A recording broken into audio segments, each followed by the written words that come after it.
பருசக்கூடிய வாழ்வை அல்லாஹு தஆலா நினைத்தால் இறை விசுவாசிகளுக்கு எவ்வளவு பெரிய சிறப்பு அந்தஸ்துகளை கொடுத்து அவர்களை கண்ணியப்படுத்த முடியுமோ அந்த அளவுக்கு அல்லாஹு தஆலா கண்ணியப்படுத்துகிற இடம் அந்த இடம். அதே நேரத்தில் தீயவர்களுக்கு நபிகள் நாயகம் ஸல்லல்லாஹு அலைஹி வஸல்லம் அவர்களுடைய காலத்தில் நடந்த ஒரு சில சம்பவங்களை பாருங்கள்.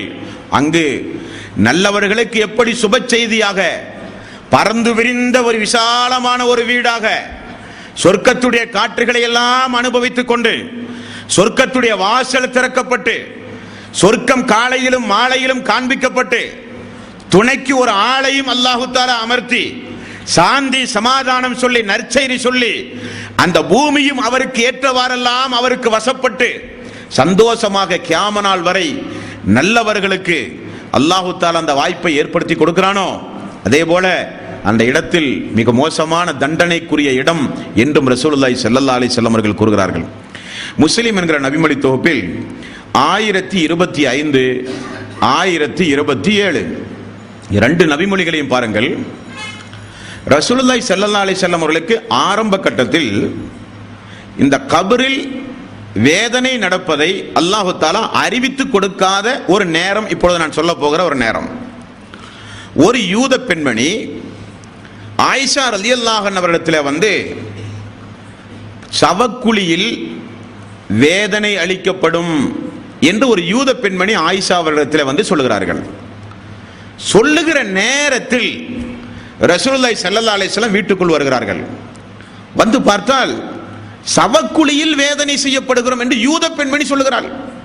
முன்னால் உள்ள வேதத்தை படித்த அந்த பெண்மணி ரசூலுல்லாஹி ஸல்லல்லாஹு அலைஹி வஸல்லம் திடுக்குற்று போய் பயந்து நடுநடுங்கி போய் அது யூத பெண்மணிகளுக்கு தான் எங்களுக்கெல்லாம் ஒன்றும் அல்ல என்று ரசூலுல்லாஹி ஸல்லல்லாஹு அலைஹி வஸல்லம் சொல்கிறார்கள். சொல்லிவிட்டு கொஞ்ச நாள் பொறுத்து ரசூலுல்லாஹி ஸல்லல்லாஹு அலைஹி வஸல்லம் என்னிடத்தில் வந்து சொன்னார்கள். ஆயிஷா அவர்கள் சொல்கிறார், என்னிடத்தில் வந்து சொன்னார்கள், ஆயிஷாவே மண்ணறையில் வேதனை உண்டு, அல்லாஹு தஆலா எனக்கு ஜிப்ரீல் மூலம் அறிவித்தான். ஆகவே ஒவ்வொரு ஐங்கால தொழுகையிலும் நபிகள் நாயகம் ஸல்லல்லாஹு அலைஹி வஸல்லம் அந்த மண்ணறை வேதனைகளில் இருந்து பிரார்த்தனை செய்பவராக இருந்தார்கள் என்று ஆயிஷா அவர்கள் அறிவிக்கிறார்கள். இனி ஒரு நபிமொழியை பாருங்கள். யூத கிழவிகள் 2 பேர் ஆயிஷா ரலியல்லாஹு அன்ஹா வந்து நீங்கள் சவக்குழிகளில் வேதனை செய்யப்படுவீர்கள் என்று உங்களுக்கு தெரியுமா?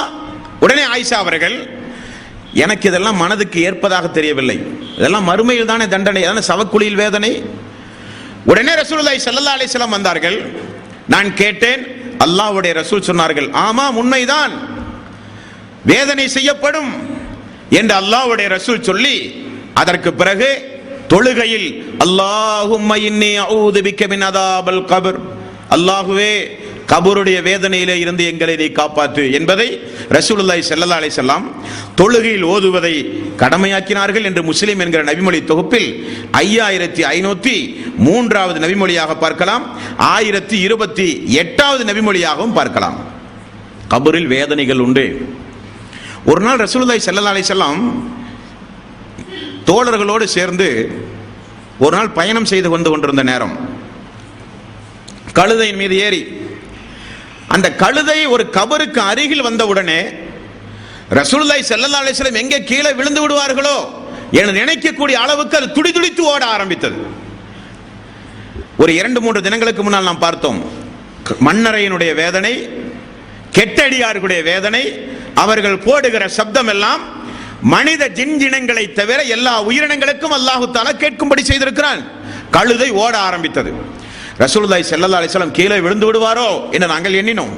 உடனே அல்லாஹ்வுடைய ரசூல் கீழே இறங்கி இந்த மண்ணறையில் யார் அடக்கம் செய்யப்பட்டிருக்கிறார்கள் என்று கேட்டார்கள். யார் ரசூலல்லாஹ்?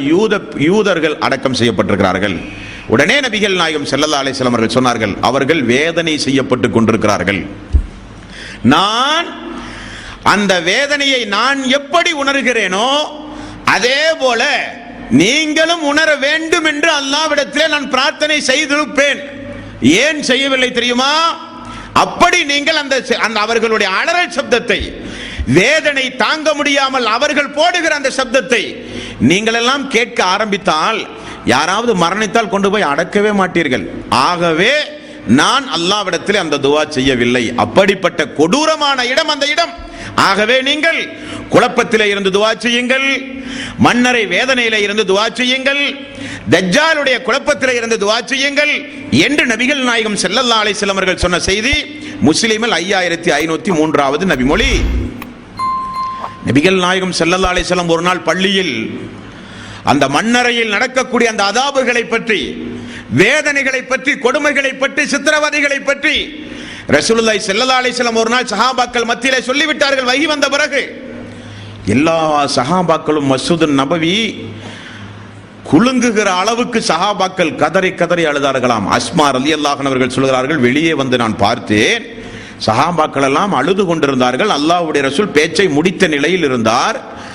எல்லோரும் எழுந்து போகும் பொழுது ஒரு தோழரை அழைத்து, என்ன நடக்கிறது இங்க, ஏன் எல்லோரும் அழுகிறீர்கள் என்று கேட்ட பொழுது அவர் சொன்னார், மன்னரையினுடைய வேதனைகளை குறித்து ரசூலுல்லாஹி ஸல்லல்லாஹு அலைஹி வஸல்லம் எங்களுக்கு விளக்கி கொண்டிருந்தார்கள் என்கிற ஒரு செய்தி அஸ்மா ரலியல்லாஹு அன்ஹா அவர்கள் அறிவிக்க புகாரி என்கிற நபிமொழி தொகுப்பில் பார்க்க முடிகிறது அன்பர்களே. அப்படியானால் அது நல்லவர்களுக்கு நல்வாழ்த்து சொல்லுகிற ஒரு இடமாகவும், தீயவர்களுக்கு மிகுந்த வேதனைக்குரிய இடமாகவும் அந்த இடம் அமையும் என்பதில் மாற்று கருத்தே கிடையாது அன்பர்களே. ஆகவேதான் அல்லாஹும்ம இன்னி அஊது பிக்க மின் அதாபல் கபர், அல்லாஹுவே கபருடைய அதாபிலே இருந்து எங்களை நீ காப்பாற்று என்று ரசூலுல்லாஹி ஸல்லல்லாஹு அலைஹி வஸல்லம் ஃபர்லான தொழுகையில் அல்லாஹ்விடத்திலே பிரார்த்தனை செய்யுமாறு நமக்கு கற்றுத் தந்துள்ளார்கள்.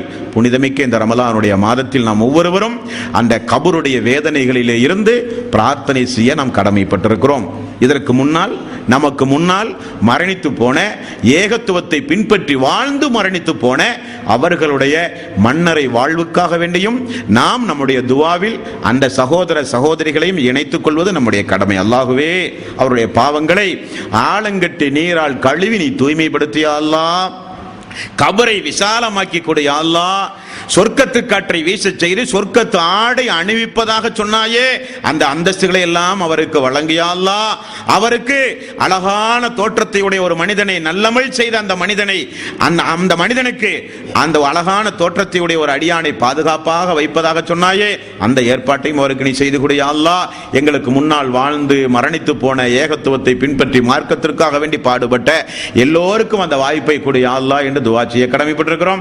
நாம் நம்முடைய மரணத்தை முஸ்லிமான மரணமாக அமைக்க, மன்னரை வாழ்வு சிறந்த வாழ்வாக அமைய, எப்படி உஸ்மான் ரலியல்லாஹு அன்ஹு அவர்கள் அந்த இடத்தில் ஒரு அடியான் வெற்றி பெற்று விட்டால் மறுமையில் நிச்சயம் அவன் வெற்றி பெற்று விடுவான். அதுதான் மறுமையினுடைய துவக்க வாழ்வு, ஆரம்ப வாழ்வு என்று ரசூலுல்லாஹி ஸல்லல்லாஹு அலைஹி வஸல்லம் அவர்கள் சொன்னார்களே, அந்த வாழ்வு திறம்பட அமைப்பதற்காக வேண்டி இந்த வாழ்வை சிறப்பான அடிப்படையில் அமைத்து வாழ்கிற நன்மக்களாக அல்லாஹ் நம் எல்லோரையும் ஆக்கி அருள் புரிவானாக.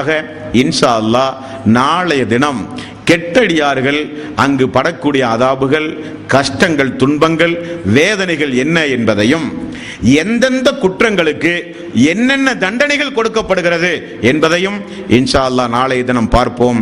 எல்லாம் வல்ல அல்லாஹு தஆலா எதை கேட்டோமோ அதன் அடிப்படையில் வாழ்ந்து மரணிக்கக்கூடிய நல்லவர்களாக அல்லாஹ் நம் எல்லோரையும் ஆக்கி அருள் புரிவானாக. வாஹிரு தௌவானா அனில் ஹம்துலில்லாஹி ரப்பில் ஆலமீன். அஸ்ஸலாமு அலைக்கும் வரஹ்மத்துல்லாஹி வபரகாத்துஹு.